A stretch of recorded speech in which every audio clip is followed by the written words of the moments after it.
The Hidden Identity Chapter 1. Life in Albuquerque. It was a sunny afternoon in the vibrant city of Albuquerque, New Mexico. Emma Jones, a 16-year-old girl with hazel eyes and black hair, sat on the porch swing outside her foster parents' home. She had always known she was adopted, and although she lived a happy life with the couple, she couldn't suppress her burning desire to unravel the mysteries of her past.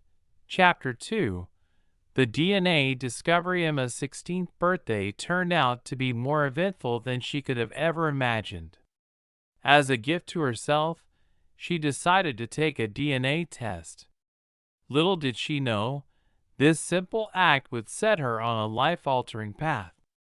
The results arrived one day, revealing the identity and location of her biological parents. It was Martha and Sean Smith.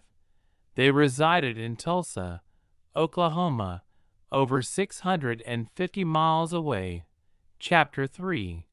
The secret plan. Knowing that her loving foster parents Anthony and Rhonda Jones would never allow her to travel alone so far, Emma crafted a deceitful plan.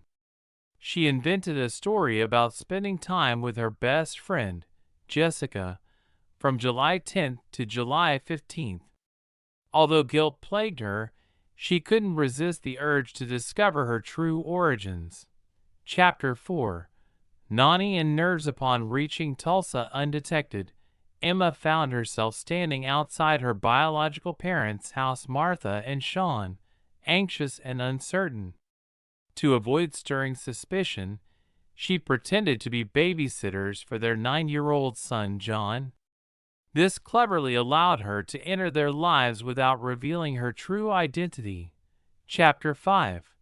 The truth unveiled. The days turned into weeks, and Emma skillfully integrated herself into the lives of her unsuspecting biological parents.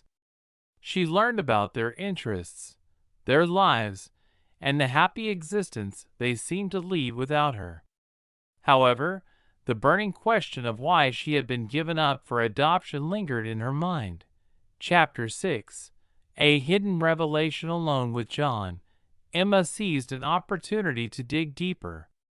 She began rummaging through her biological mother's personal documents and stumbled upon a long-hidden birth certificate. The document confirmed her own birth on July 14, 2004. It became clear that Martha had kept her existence a secret from her husband all these years. Chapter 7.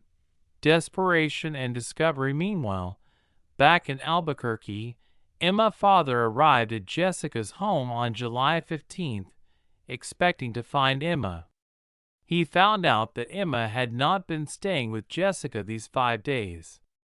Panicked, he called his daughter repeatedly, but there was no answer.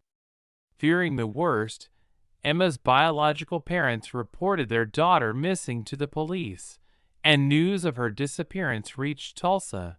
Chapter 8. The revelation. Cornered by the media attention, Emma decided it was time to reveal her true identity. She presented her DNA test results to her shocked Sean, who struggled to process the news. Martha was fearful, realizing she could no longer hide the secret she had carried for so long. Emma showed them the birth certificate, a final piece of proof that shattered their illusions. Chapter 9. The bitter truth. The truth emerged, and Emma learned that Martha had become pregnant not by Sean, but by his friend, Brendan. Ashamed and feeling trapped, she had chosen secrecy over honesty. Understanding the pain her mother had carried for so long, Emma couldn't help but feel a mix of emotions: anger, disappointment, and empathy. Chapter 10. Reunion and reconciliation. Having discovered the whole truth, Emma returned to Albuquerque and embraced her loving parents, who had anxiously awaited her return. They held her tightly, shedding tears of relief and joy. Emma recounted her journey, and to her surprise, her parents were not upset. They were thrilled that she had found her biological mother. Epilogue. Healing and closure. 3 months later, Martha summoned the courage to reach out, wanting to build a genuine relationship with his daughter Emma. However, after much introspection, Emma decided it was best for her to focus on the love and support she had always received from her foster parents. With a heavy heart but newfound peace, she declined her Martha offer, choosing to prioritize the family that had raised her.